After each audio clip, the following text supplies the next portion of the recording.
का हमारा टॉपिक है हाइड्रोजन बंध एवं उसके प्रकार। जब दो अत्यधिक विद्युत ऋणी परमाणुओं के मध्य H2 परमाणु एक सेतु या पुल की भांति व्यवहार करता है तो इसे हाइड्रोजन बंध कहते हैं। जैसा कि चित्र में प्रदर्शित किया गया है, ऑक्सीजन और हाइड्रोजन के मध्य में एक सेतु के समान संरचना प्रदर्शित है, यही हाइड्रोजन बंध है। हाइड्रोजन बंध बनने की कुछ शर्तें हैं। पहली शर्त यह है हाइड्रोजन एवं उससे जुड़े हुए परमाणुओं की विद्युत ऋणताओं में अत्यधिक अंतर होना चाहिए।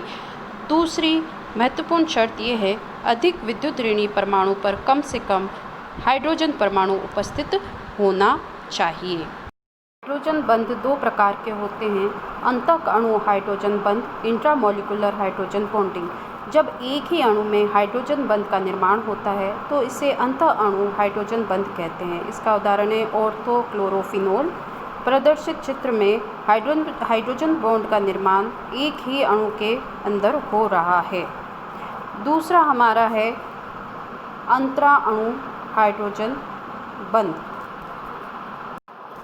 जब दो या दो से अधिक अणुओं के मध्य हाइड्रोजन बंध का निर्माण होता है उसे अंतरा अणु हाइड्रोजन बंध कहते हैं।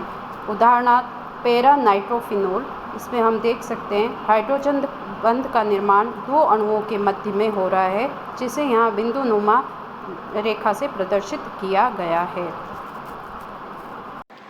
कुछ यौगिकों के गुण जो अंतरा अणु H बंध द्वारा समझाया जा सकते हैं, उसमें प्रथम है H2O एवं H2S की भौतिक अवस्था। सामान्य ताप पर H2O एक द्रव है जबकि H2S एक गैस है। इसका कारण अंतरा अणु हाइड्रोजन बंध है। हम जानते हैं कि ऑक्सीजन की विद्युत ऋणता सल्फर से अधिक है, अतः H2O में प्रबल अंतरा अणु H बंध होगा। फलस्वरूप H2O के अणुओं का संगुणन हो जाएगा।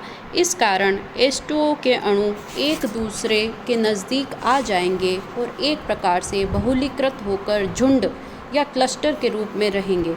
अतः सामान्य परिस्थितियों में जल द्रव के रूप में होता है। और दूसरी ओर H2S की बात करते हैं, इसमें H बंध के अभाव के कारण अणु एक दूसरे से दूर दूर ही रहते हैं।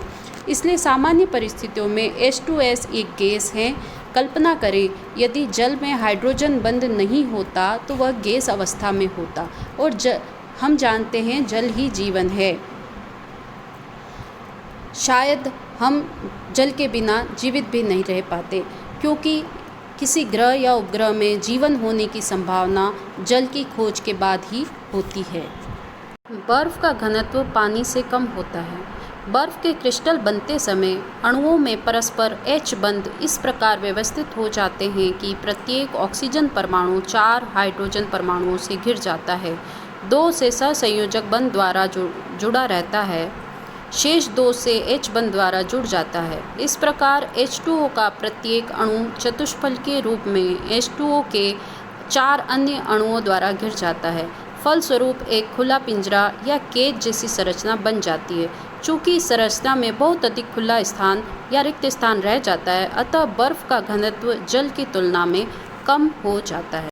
हाइड्रोजन बंध का एक अन्य उदाहरण देखते हैं।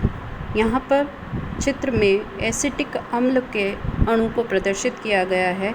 एसिटिक अम्ल का अणु भार, इसके अणुसूत्र CH3COOH के अनुसार 60 होना चाहिए। प्रयोगों द्वारा जब ज्ञात किया गया तो इसका अणुभार 120 आता है। इसका कारण यह है कि अंतरा अणु हाइड्रोजन बंध के कारण इसके 2 अणु मिलकर एक द्विलक या डाइमर की संरचना बना देते हैं। फलस्वरूप इसका परमाणु भार दुगना प्राप्त होता है।